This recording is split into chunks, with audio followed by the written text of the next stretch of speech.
the degree of crystallinity of which of the following is the highest? Now let's try to understand this. When we speak about atactic vinyl chloride, okay, the condition as atactic. Now, atactic is a condition where the groups, that is, in this case, that is a chloride group, is randomly arranged. Okay, so in the case of atactic, here the chlorine groups are randomly arranged. While in the case of isotactic,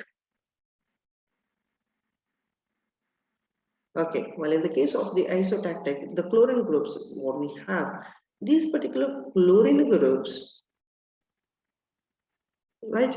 These particular chlorine groups are attached on the same side. Okay, so here they are attached on the same side. While when we observe the third case, and that is going to be the syndiotactic. So in the syndiotactic, here the chlorine molecules are arranged alternatively. Now, which is going to give a very high degree of crystallinity. Okay, so hence our answer is C. Because of the arrangement of chlorines alternatively, the particular solid yields a very high degree of crystallinity. Right?